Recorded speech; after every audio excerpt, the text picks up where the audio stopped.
Buenas noches, bienvenidos a esta sesión del 17 de mayo del 2023. A nombre de todo el Consejo Directivo de la Administración 2023, a cargo del doctor Juan Luis Salgado Loza, es para mí, Constancio Ponce, darles la bienvenida a esta sesión. Hoy seguimos con nuestra segunda plática de este maratón de diabetes. Quiero agradecer mucho al patrocinio de Silanes por el contar con ellos para esta serie de sesiones que nos muestran pláticas de innovadores tratamientos y así como nos brindan la oportunidad de tener profesores con un grado importante de reconocimiento. Sabemos que la diabetes tipo 2 es una enfermedad de mayor impacto social y sanitario, dado su incremento en la prevalencia, así como sus complicaciones crónicas y el alta mortalidad que todavía conlleva. Es por eso que hoy vamos a tener una plática muy interesante que nos va a hacer el favor de impartir la doctora Esperanza Martínez Abundis, quien es médico, internista e investigador clínico, cuenta con una maestría y doctorado en ciencias por la Universidad de Guadalajara, es miembro del Sistema Nacional de Investigadores Nivel 3 y es Fellow del American College of Physicians, miembro de la Academia Mexicana de Ciencias, miembro de la Academia Nacional de Medicina y miembro de varias sociedades médicas nacionales e internacionales. Además, la doctora cuenta con más de 182 publicaciones en diabetes y síndrome metabólico. Es para mí un gusto cederle la palabra y hoy nos va a hablar la doctora de terapia triple en el paciente con diabetes mellitus, inhibidores del cotransportador de sodio glucosa, los ISGLT2, glimepirida y metformina. Adelante, doctora Martínez Abundis. Hola, ¿qué tal? Agradezco al Colegio de Medicina Interna de México y al Laboratorio Silanes la oportunidad para participar con ustedes en este maratón de diabetes. A mí me corresponde hablarles de terapia triple en el paciente con diabetes mellitus tipo 2 y específicamente hablaremos de los inhibidores SGLT2 agregados a glimepirida metformina. Agradezco mucho la presentación. Soy la doctora Esperanza Martínez Abundis. Y bueno, antes de entrar en materia, quisiera puntualizar algunas cosas. Sabemos que en México el promedio de hemoglobina glicada de nuestros pacientes con diabetes es del 9%, pero también nos ha dicho el estudio del Reino Unido que reducir un 1% la hemoglobina glicada repercute en reducción importante de las complicaciones microvasculares y también en porcentajes nada despreciables las macrovasculares. Pero esta reducción es importante que la hagamos desde un principio del diagnóstico de la enfermedad porque esto va a tener un efecto benéfico sobre el legado metabólico. También por otra parte sabemos que independientemente de la cifra a la que llevemos el paciente, sea menos de 7, sea 6.5, bueno, nos enfrentamos a una importante barrera que vamos a tratar de vencer, que es la inercia terapéutica. Por otra parte, en México, el 58% de las personas con diabetes muere por algún evento cardiovascular. De ahí que la terapéutica para este tipo de pacientes no solamente ahora está dirigida a la reducción de la glucosa, sino que también debe de estar enfocada a reducir y disminuir las complicaciones cardiorrenales. Y bueno, tenemos aquí un paciente que es Edgar, de 63 años. Es un paciente que tiene diagnóstico de diabetes tipo 2 desde hace 5. Inicialmente fue tratado con metformina monoterapia, pero desde hace 6 meses se encuentra con la combinación de glimepirida metformina en sus dosis de 2,850 cada 12 horas. Su hemoglobina glicada actual es de 7.1% y bueno, él se realiza automonitoreo en el cual sus glucosas de ayuno en promedio se encuentran alrededor de 105 y las glucosas postprandiales alrededor de 215 miligramos por decilitro. Su presión arterial es de 130/80 y se encuentra con tratamiento a base de losartán, 50 miligramos cada 12 horas. Su índice de masa corporal es de 25, tiene un colesterol total de 230, un LDL de 180 y se encuentra con tratamiento con la combinación de cetimib rosuvastatina 10-20 cada 24 horas. No tiene datos de albuminuria. Y bueno, refiere que realiza caminata aproximadamente 5 kilómetros diarios y tiene un ingreso mensual aproximado de 12,000 pesos y su esposa depende de él. Entonces, como este caso, que es muy frecuente que tengamos un caso así en la consulta, podríamos generar algunas preguntas. Por ejemplo, ¿Edgar está en metas terapéuticas? ¿Continuamos el mismo tratamiento? ¿Aumentamos la dosis o agregamos fármacos? Y bueno, creo que todos ustedes estarán de acuerdo conmigo que Edgar es un paciente de reciente diagnóstico de diabetes. Veíamos que tiene alrededor de 5 años, que no tiene complicaciones de la enfermedad y que si bien cuenta con algunos factores de riesgo y está entrando en un índice de masa corporal de sobrepeso, podríamos pedirle una meta de menos de 7% y, ¿por qué no, de 6,5%? Por lo tanto, tendríamos que tener alguna conducta con relación a su tratamiento. ¿Y cuál sería esta conducta? ¿Qué haríamos? Bueno, pues la Asociación Americana de Diabetes, en conjunto con la Asociación Europea para el Estudio de la Diabetes, en su reciente edición de este año, nos dice que además de insistir en las medidas no farmacológicas, debemos de ver en el paciente con diabetes 3 objetivos en su tratamiento. Un primer objetivo va a estar relacionado a reducirle el riesgo cardiovascular.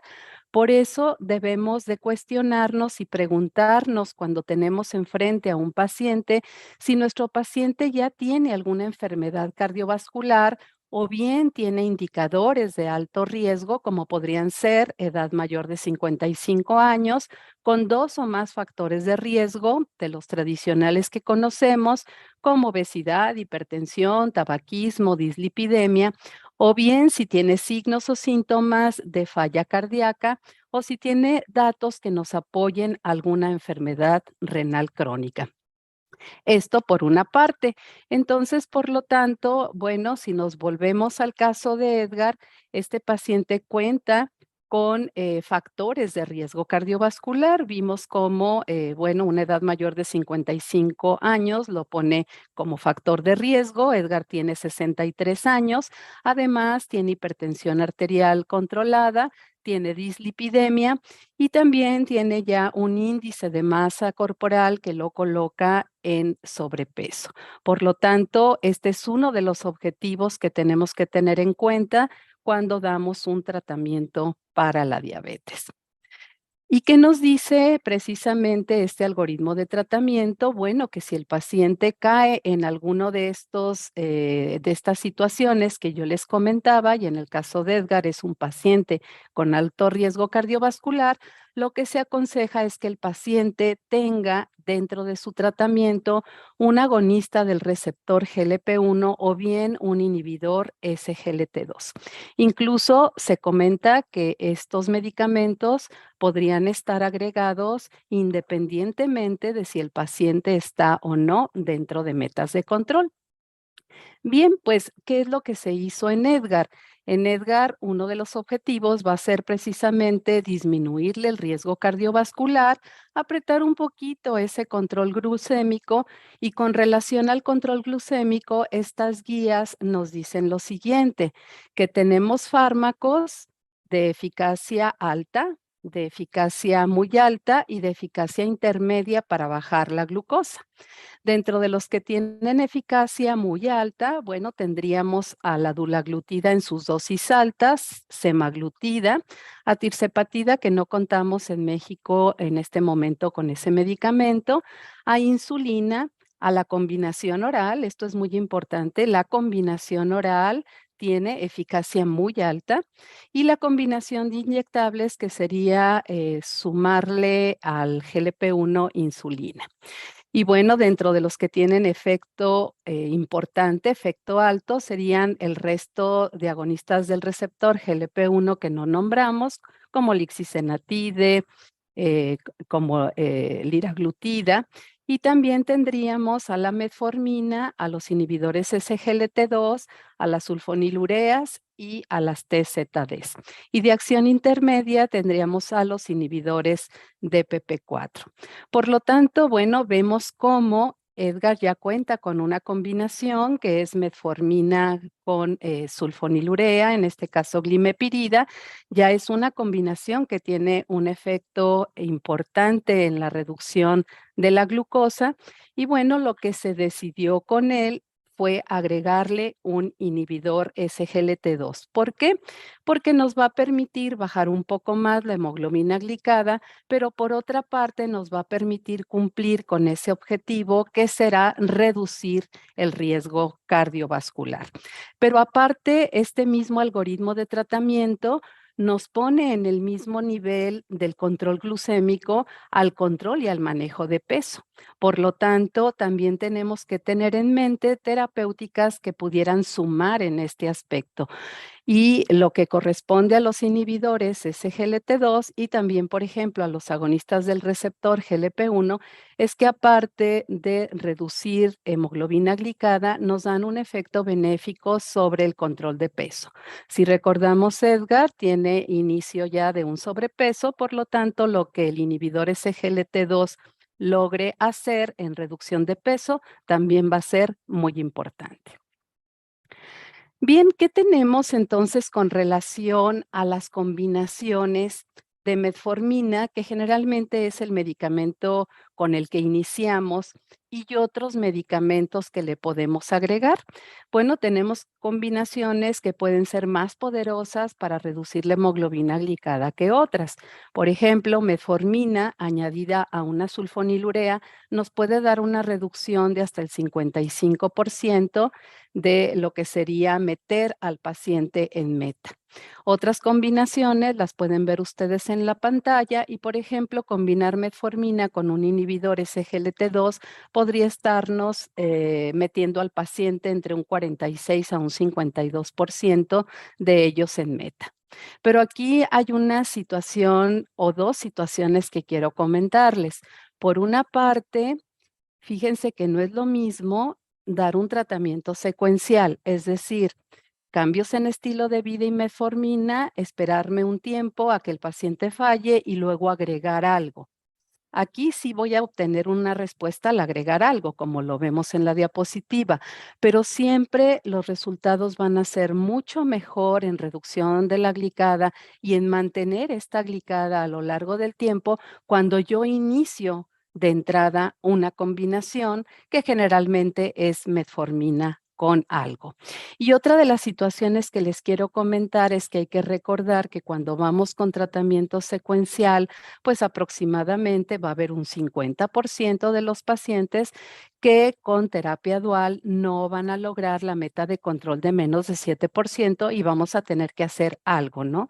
Y muchas veces ese algo va a ser el empleo de terapia triple combinada. ¿Qué beneficios tendrá la combinación? Bueno, las combinaciones tienen muchos beneficios. Por ejemplo, se van a poder estar cubriendo varios mecanismos fisiopatológicos de la enfermedad. Por otra parte, se puede lograr un mejor control glucémico, podemos obtener reducciones de peso, menor hipoglucemia y también reducciones en la presión arterial. Y generalmente metformina va a ser nuestro comodín que, como sabemos, se puede combinar prácticamente con cualquier otra clase de antidiabéticos, incluso inyectables. ¿Y qué otras cosas podemos considerar cuando elegimos dar una terapia combinada? Bueno, aparte de los beneficios que ya les comenté, desde luego hay otros factores que tenemos que tomar en cuenta, como disponibilidad de las familias terapéuticas, como de que si se da en una misma presentación una dosis fija, esto nos puede ayudar a lograr una mejor adherencia del tratamiento por parte del paciente y desde luego un punto importante que todavía y creo que seguimos tomando en cuenta en nuestros consultorios es ver el costo de esas terapéuticas. Bueno, dijimos que a Edgar habíamos decidido agregarle un inhibidor SGLT2, pero preguntándonos qué tanto puedo lograr bajar la hemoglobina glicada cuando yo agrego un inhibidor SGLT2 a pacientes que ya están con algún tratamiento oral, bueno, va alrededor de 0.5 a 0.8 más o menos de reducción de % de hemoglobina glicada. ¿Y qué es lo que hace esta clase terapéutica? Lo que hace es impedir a nivel del túbulo contorneado proximal que se reabsorba la glucosa, también impide que se reabsorba sodio y por lo tanto el paciente va a tener una glucosuria, va a tener una natriuresis y esto va a ir acompañado de otros fenómenos como por ejemplo a nivel cardiovascular en reducción de la precarga, de la poscarga. Se puede también tener un efecto en el remodelamiento cardíaco y una reducción en la fracción de eyección. Y en el área renal podemos tener una disminución de la hiperfiltración glomerular con reducciones de la presión arterial y también como estos medicamentos tiran glucosa por orina, vamos a tener reducción de peso corporal. Por lo tanto, estos medicamentos que son recientes en el tratamiento de la diabetes entraron dentro de las reglas del juego que la FDA nos puso para que los nuevos medicamentos corrieran estudios de seguridad cardiovascular en el paciente con diabetes para asegurarle al paciente no tener mayor riesgo cardiovascular por la terapéutica que el mismo que ya la enfermedad de diabetes le puede generar. Y bueno, los inhibidores SGLT2 no son la excepción, corrieron sus estudios de seguridad cardiovascular y dieron resultados muy sorprendentes con no solo seguridad, sino también cardioprotección y nefroprotección. Por lo tanto, el agregarle un inhibidor SGLT2 al paciente Edgar, pues estaríamos cubriendo varios aspectos, tanto glucémicos, de peso y también de protección cardiovascular.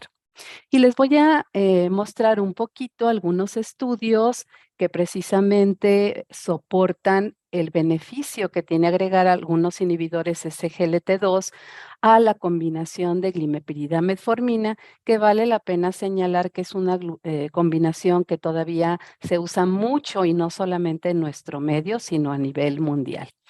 Empezando con empagliflozina, ¿qué puedo yo lograr agregándolo a glimepirida metformina? Bueno, pueden ver ustedes reducciones moderadas de la glicada. Podemos ver que hasta casi un tercio de los pacientes pueden entrar en meta. Tenemos reducciones también de peso que pueden ir hasta los 2 kilogramos de peso y reducciones cercanas a 3 milímetros de mercurio de la presión arterial sistólica. Y para que ustedes ubiquen mejor, las barras verdes corresponden a la dosis de empagliflozina de 10 miligramos cada 24 horas y las barras azules corresponden a empagliflozina 25 miligramos cada 24 horas. Hablando de otro de los inhibidores SGLT2, tenemos a dapagliflozina con resultados muy similares, con reducciones de 0.86 de la glicada, reducciones de peso de alrededor de 2.7% del peso corporal. Si vemos canagliflozina, bueno, cuando convertimos a glimepirida metformina en una terapia triple, agregando canagliflozina 100 miligramos, estaríamos hablando de una reducción de 0.74 y cuando damos la dosis mayor, que es de 300 miligramos diarios, estaríamos agregando una reducción de hemoglobina glicada de cerca de un 1%. Pero vean también algo interesante. Si yo comparo canagliflozina 300 miligramos versus un inhibidor de PP4, en este caso fue sitagliptina 100 miligramos en la barra morada, podemos ver que mientras sitagliptina agregada a metformina sulfonilurea baja a 0.66, bueno, lo que sería canagliflozina en su dosis alta logra un poquito más del 1% de reducción de la glicada. Igualmente, reducciones de alrededor de un 2% del peso corporal y también reducciones mayores a 2 milímetros de mercurio de la presión arterial sistólica. Esto es importante porque sabemos que glimepirida puede ser como sulfonilurea, un medicamento que nos aumenta en el transcurso del tiempo el peso corporal y que en el caso de glimepirida pues podemos tener un incremento en el primer año de 2 o 3 kilogramos y que generalmente se ve en los años subsecuentes que este leve incremento se va minimizando o se va quitando. Y también sabemos que metformina pues puede ser un medicamento que mitigue ese incremento de peso corporal y si yo en este caso estoy agregando un inhibidor SGLT2, bueno, pues también estoy contribuyendo a minimizar o incluso a lograr reducciones adicionales de peso corporal, además de las reducciones de la hemoglobina glicada y de los milímetros de mercurio, principalmente en la presión arterial sistólica. Pero ahora surgiría una pregunta, ¿por qué la terapia combinada con glimepirida sigue siendo una opción vigente en el paciente con diabetes mellitus tipo 2? Y bueno, yo les voy a mostrar solamente 3 razones por las que sigue siendo vigente.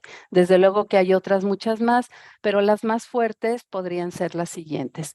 Por una parte, sabemos que glimepirida es una sulfonilurea selectiva del receptor SUR1, de tal forma que cuando se pega al SUR1 en la célula beta, la despolariza, se cierran los canales de potasio, se abren los de calcio y los gránulos secretan insulina de una manera fisiológica y pulsátil. Y algo importante de glimepirida es de que no tiene nada que ver con los SUR2, ya sea los SUR2A que se encuentran en músculo liso, en músculo básicamente del miocardio y los SUR2B que se encuentran en músculo liso vascular. De tal manera que glimepirida no estaría comprometiendo lo que es el preacondicionamiento isquémico ni estaría comprometiendo la vasodilatación. Por otra parte, glimepirida tiene efecto importante en la reducción de la glucosa de ayuno, como lo podemos ver, y también de la glucosa postprandial. Pero si ustedes se fijan, las flechas azules corresponden a la dosis de 4 miligramos diarios y las flechas rojas a la dosis de 8 miligramos diarios de glimepirida. Este es un estudio de 14 semanas y pueden ver que no hay mucha diferencia entre usar 4 miligramos o usar 8 miligramos de glimepirida al día. Por lo tanto, una recomendación podría ser no pasar de 4 miligramos, obtener buenos efectos en glucosa plasmática de ayuno y postprandial, pero minimizar el principal efecto adverso de glimepirida, que es la hipoglucemia. Y el tercer punto por el que todavía sigue siendo vigente glimepirida es el soporte que dio el estudio Carolina. El estudio Carolina ya se corrió con todas esas reglas del juego que la FDA dio del 2018 para todos esos nuevos medicamentos. Y bueno, el inagliptina, que era un inhibidor de PP4 nuevo en el mercado, corrió esos estudios de seguridad cardiovascular, pero en lugar de compararse versus placebo, como lo hicieron otros inhibidores de PP4, linagliptina se comparó con glimepirida y por lo tanto tenemos los resultados del estudio Carolina. ¿Qué averiguó Carolina? Bueno, ese estudio comparó el perfil de seguridad cardiovascular de linagliptina versus glimepirida en pacientes con diabetes mellitus tipo 2, relativamente de un diagnóstico reciente y que presentaban riesgo cardiovascular alto o complicaciones cardiovasculares ya establecidas. Recordando algunos de los criterios, bueno, incluyó pacientes que tenían glicada entre 6.5 y 8.5%, ya sea que fueran vírgenes a tratamiento o que recibieran metformina o un agonista o un inhibidor de los transportadores de la alfa-glucosidasa. Por otra parte, también pudieron ingresar pacientes con una hemoglobina glicada entre 6.5 y 7.5% que estuvieran recibiendo ya sea una sulfonilurea o bien una glinida como monoterapia. O bien aquellos que recibían una terapia combinada, ya fuera de sulfonilurea o una glinida más metformina o un inhibidor de alfa-glucosidasa, como pudiera ser acarbosa. Los pacientes deberían de tener menos de 5 años o 5 años de evolución de la enfermedad y tener ya sea enfermedad cardiovascular previa o evidencia de daño a órgano blanco, una edad igual o mayor de 70 años o 2 o más factores de riesgo de los que ya estuvimos comentando anteriormente. La glimepirida se tituló en los pacientes de la siguiente manera. Cada semana se incrementaba 1 miligramo y los pacientes iniciaron con 1 miligramo de glimepirida. A la segunda semana se tituló a 2, a la tercera semana a 3 y ya a partir de la cuarta semana se mantuvieron los pacientes con 4 miligramos. Claro que esto fue a criterio del médico y los pacientes recibieron en promedio 2.9 más o menos 1 miligramo diario de glimepirida. Pero aquí quisiera hacer una especie de paréntesis. Vean cómo la glimepirida en pacientes con falla renal tenemos que tener precaución, de tal manera que aquellos pacientes que tengan tasas de filtrado glomerular arriba de 60, pues no tenemos mayor problema. Se puede usar la dosis de 4 miligramos diarios.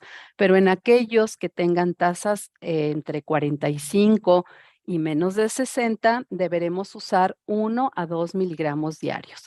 Y no se deberá emplear glimepirida en aquellos que tengan tasas de filtrado glomerular menores a 45, sobre todo por el riesgo de las hipoglucemias. Y bueno, ¿qué averiguó Carolina? Carolina averiguó desenlaces primarios, secundarios y terciarios. Me voy a enfocar un poco más en los desenlaces primarios, que son los MACE, y en este caso fue un MACE de 3 puntos, es decir, abarcó los siguientes eventos cardiovasculares mayores. Por una parte, mortalidad cardiovascular, pero también el infarto de miocardio no fatal y la enfermedad vascular cerebral no fatal. ¿Qué resultados se obtuvieron? Bueno, como pueden ver ustedes en la gráfica, en el cuadro superior de su del lado izquierdo, tenemos el MACE de 3 puntos, donde prácticamente las dos líneas están sobrepuestas. Es decir, tanto linagliptina como glimepirida fueron similares para el número de eventos cardiovasculares mayores averiguados como primarios. Y todo esto corrido a lo largo de 6.5 años. ¿Qué quiere decir esto? Quiere decir que tanto linagliptina como glimepirida fueron seguras desde el punto de vista cardiovascular, si bien en este estudio no hubo beneficios adicionales cardiovasculares. También se averiguaron otros efectos, otros resultados secundarios o terciarios y bueno, no se encontró ninguna diferencia tampoco en todas las causas de mortalidad o en la mortalidad cardiovascular en específico. Con relación a la reducción de la hemoglobina glicada, también hubo resultados parecidos. Tanto glimepirida como linagliptina mostraron reducciones a lo largo de todos estos años de la hemoglobina glicada, con algunas pequeñas diferencias, como que glimepirida logró las reducciones de hemoglobina glicada de manera más temprana que lo hizo linagliptina. Vean, glimepirida corresponde a esta línea azul versus linagliptina, línea verde. Y bueno, prácticamente a lo largo del tiempo, muy parecida la evolución en la reducción de la glicada. Y otra pequeña diferencia es que los pacientes tratados con linagliptina requirieron una terapia de rescate antes que los tratados con glimepirida. Con relación a la hipoglucemia, tenemos lo que ya esperábamos, casi 3 veces más lo que sería la hipoglucemia por glimepirida versus por linagliptina. De manera también, esto es estadísticamente significativo, pero valdrá la pena hacer algunas observaciones, como por ejemplo que esta hipoglucemia era muy esperada, puesto que los pacientes tuvieron en promedio una hemoglobina glicada de 7.2%, es decir, ya muy cercana a metas de control, y que el promedio de edad de los pacientes era 64 años, teniendo un 14% 74 años de edad, donde sabemos que son edades más lábiles a la hipoglucemia. Y con relación al peso corporal, podemos ver un mini incremento de peso corporal en los primeros años con glimepirida, menores a 1 kilogramo de peso, que alrededor de los 2 años y medio ese peso incrementado bajó y incluso bajaron los pacientes un poquito de peso más de lo que habían ingresado al estudio, versus con linagliptina, en donde los pacientes disminuyeron alrededor de 1 kilogramo, 1 kilogramo y medio, e incluso algunos hasta 2 kilogramos de peso, sabiendo que los inhibidores de PP4 se consideran neutros para el peso. En este caso, linagliptina dio una reducción pequeña de peso. Y bueno, otro de los puntos importantes es que ustedes saben que hace muchos años el estudio universitario en pacientes con diabetes que eran tratados con una sulfonilurea de primera generación, que era tolbutamida, mostró un aumento del riesgo cardiovascular. Y de ahí para acá, varios estudios, sobre todo observacionales y con metodologías no muy fuertes, empezaron a meter mucho ruido con relación a la seguridad cardiovascular de las sulfonilureas, diciendo que podrían ser fármacos que aumentaran el riesgo cardiovascular en nuestros pacientes. Posterior a eso, algunos estudios han venido a asentar la seguridad cardiovascular de las sulfonilureas, como son el estudio del Reino Unido, el estudio ADOPT, el ADVANCE, el RECORD, el TOSCA-IT y este último, Carolina, donde han venido a poner sobre la mesa, bueno, pues el riesgo neutro de seguridad cardiovascular, es decir, el no riesgo cardiovascular con este grupo farmacológico. Pero fíjense que a raíz precisamente del Carolina, que fue un estudio, pues, muy afortunado, porque nunca, se hubiera corrido un estudio con toda la rigurosidad para seguridad cardiovascular con una sulfonilurea a estas alturas de años en que ya se han venido utilizando. Este Carolina fue muy afortunado porque a raíz de la evidencia ha habido nuevos estudios para averiguar seguridad cardiovascular de sulfonilureas. Y si bien no son estudios tan fuertes como ensayos clínicos para averiguar esto, sí se ha puesto más cuidado en el tipo de estudio, en su diseño, en la metodología y en su estadística para poder sacar conclusiones valederas. Y yo les voy a presentar nueva evidencia que tenemos con relación a glimepirida desde el punto de vista de su seguridad cardiovascular. Uno de esos estudios es este, que es del año pasado, donde glimepirida fue asociada con una reducción de la muerte cardiovascular en pacientes con diabetes mellitus tipo 2, pero que ya tenían una insuficiencia cardíaca crónica. Es un estudio asiático, es una cohorte en donde se incluyeron más de 21,400 pacientes con diabetes tipo 2, de los cuales 638 recibían glimepirida. Pero algo muy importante es que glimepirida se pareó con otros 509 pacientes que no recibían glimepirida. Esta corte duró 10 años, del 2012 al 2022, y averiguó algunos puntos de desenlace. Los primarios son los que ven ustedes en color rojo, la mortalidad cardiovascular y las hospitalizaciones y visitas de emergencia por insuficiencia cardíaca.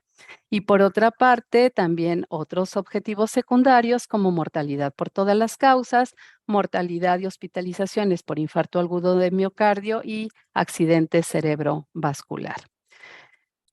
¿Cómo se definió en este estudio falla cardíaca? Es importante. Falla cardíaca crónica se definió con los criterios fuertes, es decir, una fracción de eyección de menos del 50% con un NT pro BNP mayor a 125 y o un diámetro del ventrículo izquierdo igual o mayor a 50 milímetros.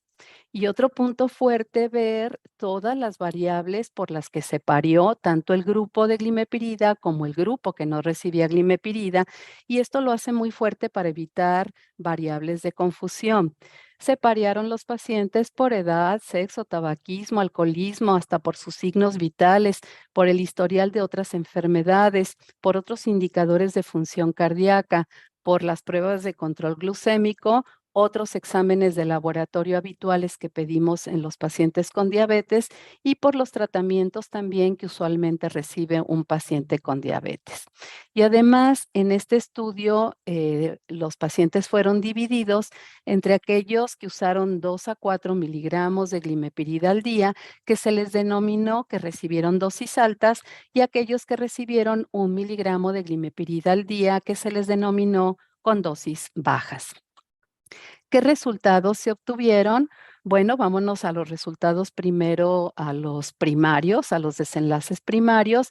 Uno de ellos fue la mortalidad cardiovascular en pacientes con diabetes 2 e insuficiencia cardíaca, en donde pueden ver ustedes en rojo cómo la probabilidad de sobrevida en los que no usaron glimepirida fue menor en comparación en azul a los que sí usaron glimepirida. Y esto, bueno, pues fue estadísticamente significativo. Un desenlace secundario que también se averiguó fue la mortalidad por todas las causas, la cual también se encontró a favor del grupo de glimepirida con una P estadísticamente significativa. Yéndonos al otro punto de desenlace primario, fue el número de hospitalizaciones y visitas a urgencias por falla cardíaca en este tipo de pacientes, donde también la sobrevida en esos pacientes fue menor en aquellos que no usaron glimepirida, y la sobrevida fue mayor en aquellos que sí usaron glimepirida, y esto también estadísticamente significativo.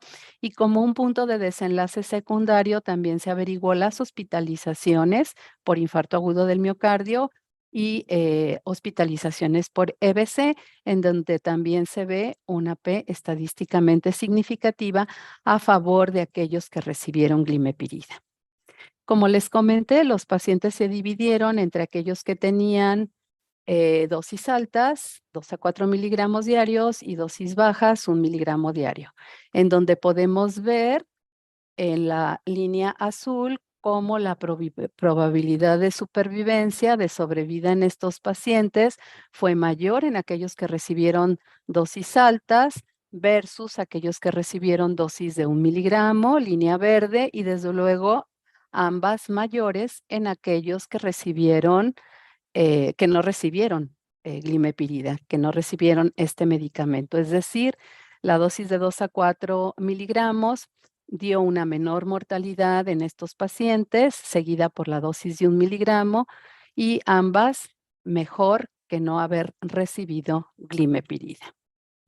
Estos autores también interesantemente averiguaron alguna posibilidad de este beneficio cardiovascular y encontraron que glimepirida inhibía a la epóxido hidrolasa soluble, y esta enzima, al estar inhibida, aumenta el ácido epoxi-eicosatrienoico, y este ácido ETT que le vamos a denominar EET, que le vamos a denominar para más facilidad, es cardioprotector por varios mecanismos. Este EET aumenta la oxidación de LDL, inhibe lo que sería lo que es la inflamación, inhibe un inflamasoma que es el NLRPT, mejora función endotelial, promueve el preacondicionamiento isquémico, favorece remodelación cardíaca y reduce fibrosis.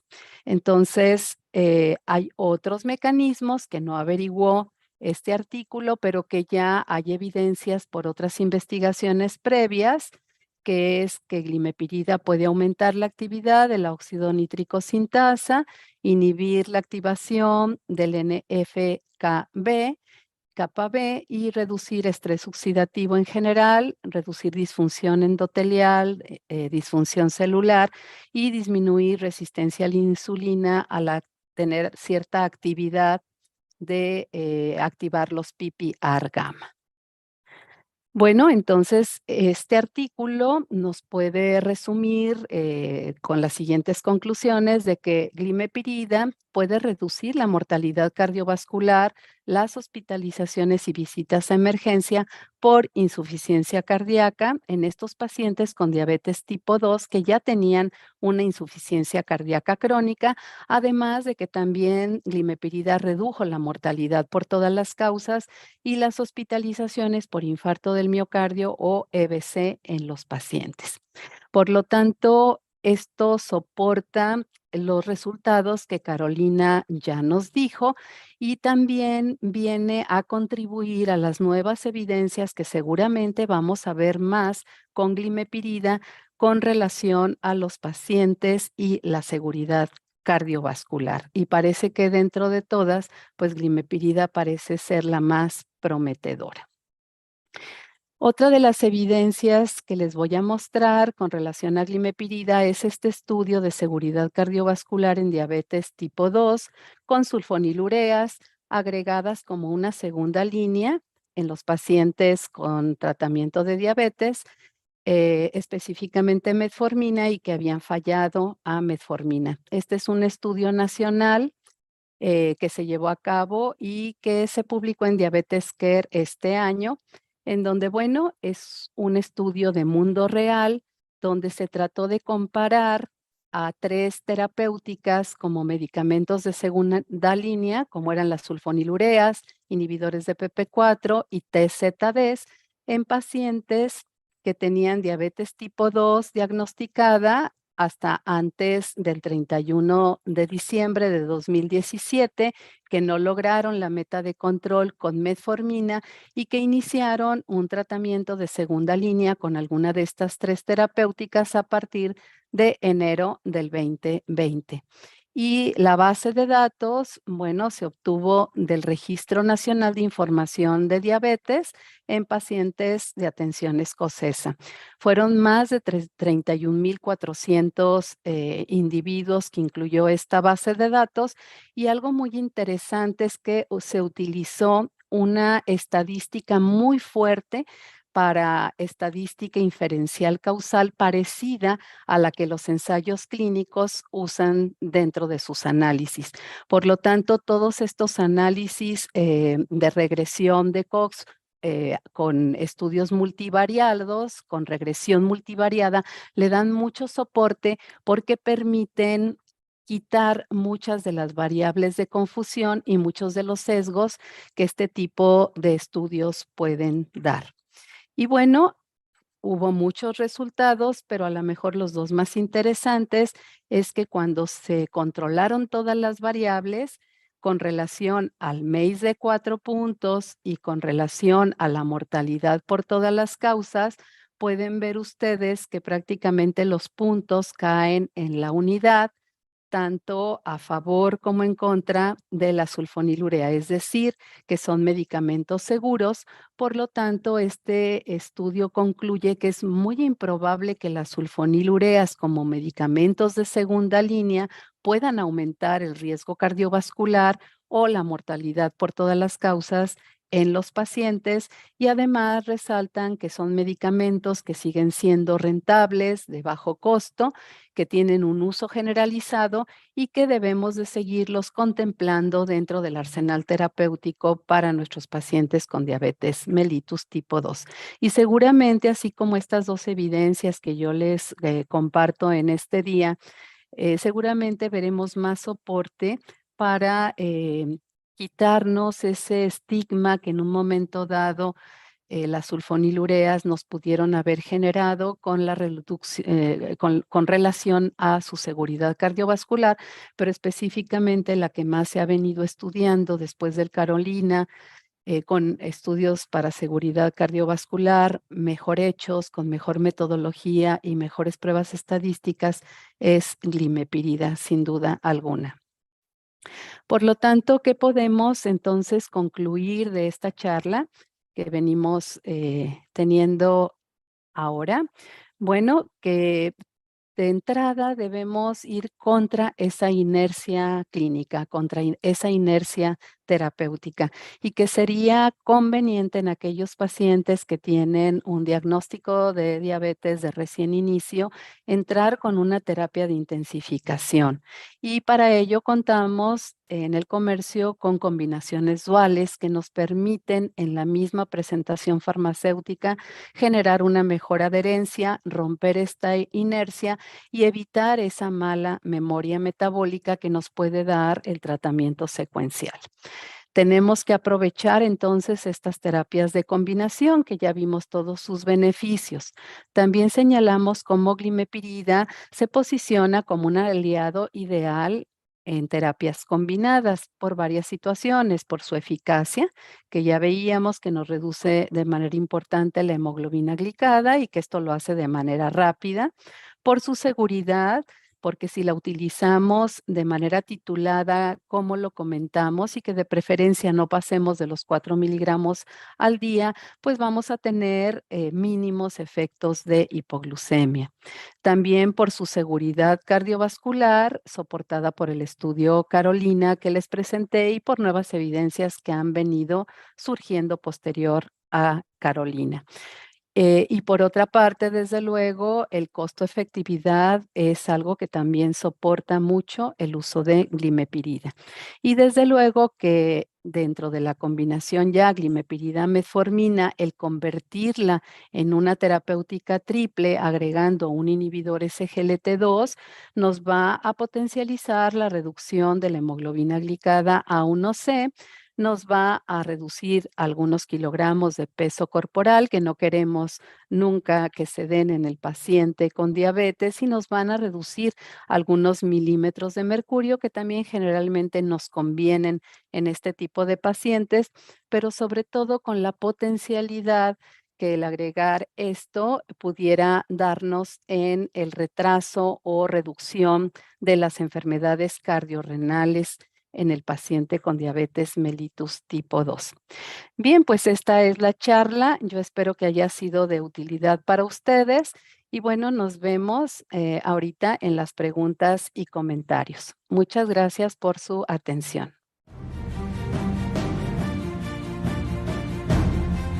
Gracias, doctora. Siempre un gusto.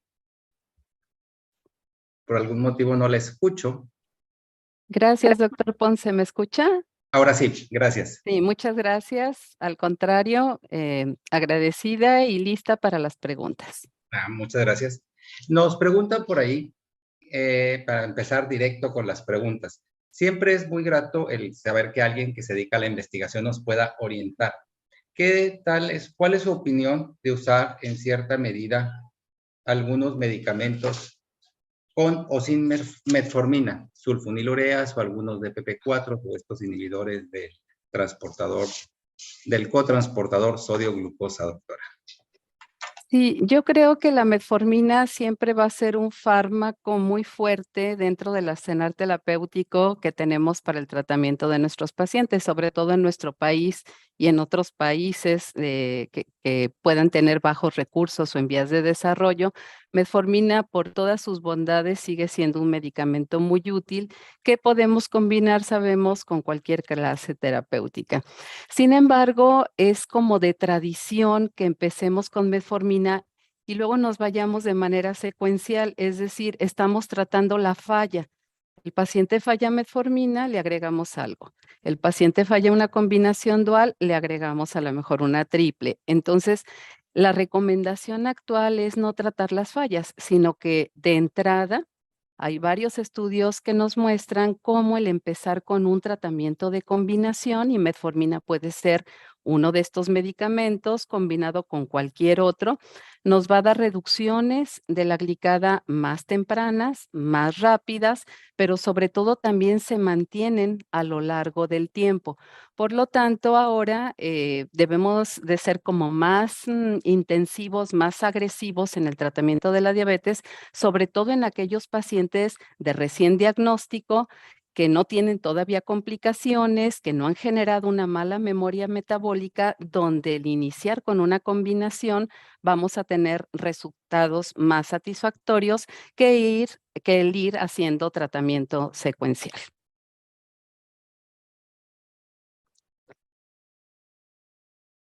Creo que no le escuchamos, doctor.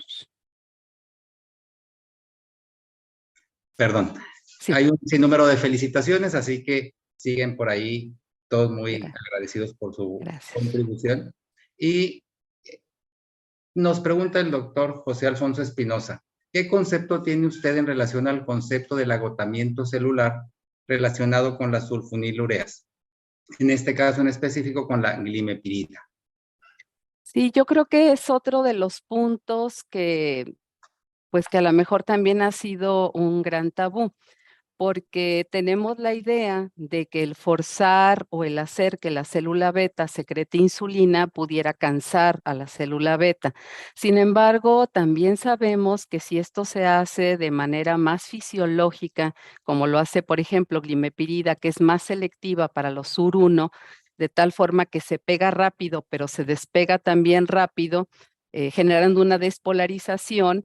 Entonces habría una secreción más fisiológica y pulsátil de la insulina, y esto, bueno, pues sería difícil pensar que agotaría la célula beta, así como también otros secretagogos que por otro mecanismo de acción sabemos lo pueden hacer, como podrían ser los fármacos que tienen su efecto basados en el sistema incretina, que por otro mecanismo también pueden y favorecen la secreción de insulina por la célula beta. Aquí la clave, más que nada, es tomar al paciente de entrada y no esperarnos a que tenga ya tantos años de evolución con la enfermedad, donde a lo mejor sí, ese páncreas ya está muy dañado, a lo mejor por la misma evolución natural de la enfermedad, y usemos lo que usemos, la respuesta pues no va a ser la que nosotros quisiéramos. Muchas gracias, doctora. Hay una pregunta por ahí técnica de las instituciones de salud. ¿Por qué seguir usando glimepirida si ya en un momento dado hay demasiados estudios de su importante riesgo cardiovascular? Será seguramente glibenclamida, que es la Perdón, sí, que, glibenclamida. sí, ¿verdad? Que es la que tenemos, o bueno, Del teníamos, yo ya Seguro estoy Social, sí. jubilada de institución, pero es la que predomina en el sector salud. ¿Quién sabe? Yo creo que en esto hay muchos factores, situaciones que a veces uno como médico incluso desconoce de por qué siga sucediendo esto. Pero bueno, como decimos, hay que usar lo que tenemos y en un momento dado con eso tratar de controlar a nuestros pacientes, pero definitivamente si nos vamos al comparativo de sulfonilureas, hay algunas de un mejor perfil, como glimepirida, que es una sulfonilurea de tercera generación, y por algo cada medicamento que va superando una generación farmacológica no es un capricho, sino que un medicamento nuevo sale porque tiene ventajas y beneficios sobre los que lo precedieron. Entonces, bueno, ya serán a lo mejor asuntos más allá de lo que a lo mejor a uno puede competir. Por aquí nos hace alguna observación el doctor Enrique Tirado.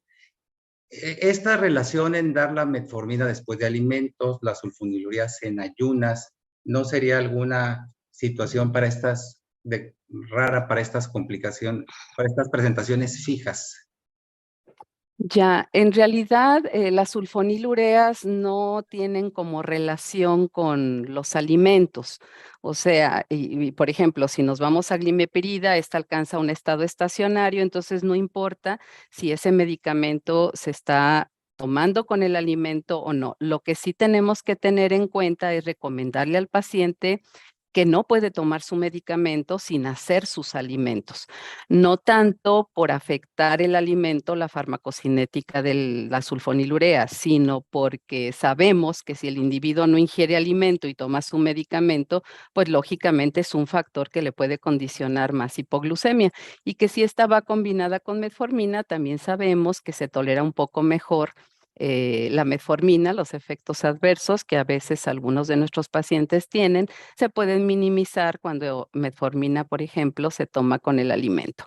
Entonces, yo lo que les digo a mis pacientes es que si están con alguna combinación, metformina glimepirida, metformina y SGLT2 u otra, pues de preferencia que la ingieran con el primer bocado del alimento, y así nos evitamos algunas cuestiones y fomentamos más la adherencia al tratamiento, porque cuando le ponemos al paciente, te tomas este medicamento, luego haces espera, luego te tomas los otros, luego desayunas, etcétera, puede ser que influyamos algo en la adherencia terapéutica.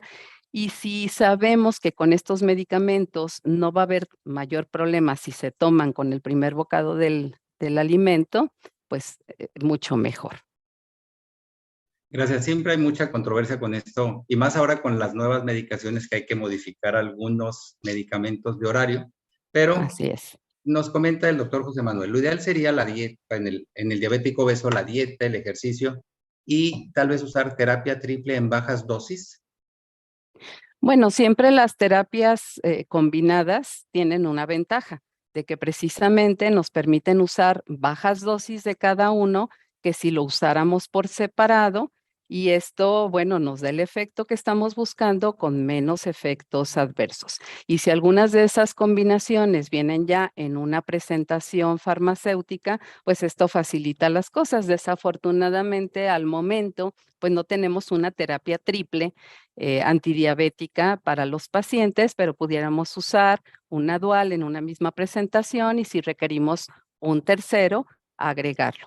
Desde luego que todo lo que sería medidas no farmacológicas siempre es muy importante, y todos los algoritmos de tratamiento lo recalcan y lo ponen como un primer punto, ¿verdad? Lo que serían los hábitos de alimentación, ejercicio, incluso ahora se incluye todo lo que es el automonitoreo de los pacientes, que también contribuye a un mejor control. Muchas gracias, doctora. Y nos hace la doctora Erika Denise, ¿hay algún inhibidor del SGLT2 que haya tenido una mayor disminución en la muerte cardíaca? Bueno, en realidad todo el grupo farmacológico ha mostrado en los estudios de seguridad cardiovascular reducción de mortalidad cardiovascular y reducción del número de hospitalizaciones por insuficiencia cardíaca. Entonces, aunque a un principio se quiso hacer como alguna diferenciación de que algún inhibidor SGLT2 podría ser mejor en este aspecto que otro, ya con todos los estudios que se han venido corriendo y varios de estos medicamentos que tenemos en el comercio, que en el comercio mexicano tenemos 3, Empadapa y Cana, han corrido sus estudios de primera fase de seguridad cardiovascular, pero luego han seguido corriendo otros en determinado tipo de poblaciones, incluso en personas sin diabetes mellitus, como lo conocemos, mostrando beneficios cardiovasculares y renales, de tal forma que actualmente existen aprobaciones para ellos en pacientes no diabéticos o no con diabetes, que tengan alto riesgo cardiovascular o enfermedad renal crónica, porque también se ha visto el beneficio. Yo diría que hay que verlos como efecto de clase, y creo que así se beneficiarán más nuestros pacientes. Excelente, doctora. Y bueno, aparte de seguir con las felicitaciones, nos pregunta si hay alguna situación en especial para iniciar un inhibidor de GSLT2 o semaglutida oral titulado junto como primera línea de tratamiento. Sí, veíamos en el algoritmo último de tratamiento de la Asociación Americana de Diabetes, que en conjunto con la Asociación Europea para el Estudio de la Diabetes, uno de los puntos que ponen es voltear a ver el riesgo cardiovascular en nuestros pacientes y también cómo está su función renal. Entonces, todo paciente que nos llegue con diabetes hay que revalorarlo o reclasificarlo con un riesgo cardiovascular y con una tasa de filtrado glomerular, ver si no está tirando proteínas, porque eso ya nos va a dar una pauta. Si el paciente tiene factores de riesgo cardiovascular para enfermedad aterosclerosa o ya tuvo una enfermedad cardiovascular aterosclerosa, vamos a preferir de primera línea un agonista del receptor GLP-1, que ha demostrado fuertemente reducir mortalidad cardiovascular y beneficios renales en esta población. Pero si por otra parte lo que más predomina en el paciente es una enfermedad renal crónica o insuficiencia cardíaca, aquí se invierte la selección. Primero voy a elegir un inhibidor SGLT2 y si por algo no se puede administrar, pues entonces pasaré a un agonista del receptor GLP-1. Si yo doy estas dos terapéuticas, como a lo mejor también va orientada a esa pregunta en un paciente, pues yo digo, sí es muy buena combinación, pero también habrá que evaluar que probablemente sea un poco más costosa esa combinación que otras. Y bueno, cada uno conoce a sus pacientes y podrá saber en qué pacientes pudiera ser ideal esta combinación, que sí es una combinación maravillosa, pero como yo les digo, a veces podemos tener el mejor medicamento del mundo en la mano, pero si no se usa, pues no va a ser efectivo. Pero eso ya forma parte de todo el arte que tenemos para el tratamiento de la diabetes. Y bueno, Perfecto. aprovechando también decir que esta combinación, aparte de esos riesgos, de que va a ser benéfica en esos riesgos cardiovasculares y renales, pues desde luego también nos va a ser benéfica en lo que sería la reducción de peso corporal y algunos milímetros de mercurio que casi nunca nos caen mal en los pacientes con diabetes. Definitivamente, en los últimos 10 años, el tratamiento para todas las enfermedades metabólicas hemos notado un incremento en las combinaciones. ¿Usted cree que algún día lleguen también a haber combinaciones con DPP4, inhibidores de DPP4, o nos quedaremos solamente con estas combinaciones de sulfonilurea? No, yo creo que debe de haber. La cuestión es de que a veces no es porque no se quiera, sino porque farmacológicamente no se puede por los miligramos que algunos de los componentes que pudiéramos estar pensando, si por ejemplo pensamos metformina, pues ya estaríamos pensando en un 850, en 1000, a la que difícilmente se le va a poder a la mejor agregar en la misma presentación otro medicamento de muchos miligramos porque haría pues un tabletón, o sea, es prácticamente imposible, pero en el momento tenemos en el comercio muchas combinaciones duales. Las primeras que tenemos pues han sido las de metformina con una sulfonilurea, pero luego surgieron metformina con inhibidores de PP4, metformina con inhibidores SGLT2 y también por ahí existe una combinación de lo que sería un inhibidor de PP4 con un inhibidor SGLT2. Uno quisiera tener en la misma tableta 3, ¿no? Entonces, bueno, ese ya es un reto farmacológico por sumar los miligramos en una misma tableta, que a veces esto es lo difícil. Pues muchísimas gracias, doctora. Siempre es un gusto contar con su participación. Es un privilegio tener a una de las principales investigadoras en el rubro metabólico en México. Y bueno, toda su trayectoria es algo impresionante y estamos muy agradecidos tanto a usted como a Laboratorios Gilanes por su patrocinio en esta conferencia. Y no sé si nos quiera dejar algún mensaje más sobre esto de la intensificación y las combinaciones. Sí, primero muchas gracias por la invitación, primero al Colegio de Medicina Interna de México, desde luego también a la Laboratorio Silanes, que es el patrocinador, a usted, doctor Ponce, por la coordinación, a todos los médicos que nos hicieron preguntas y que nos están viendo.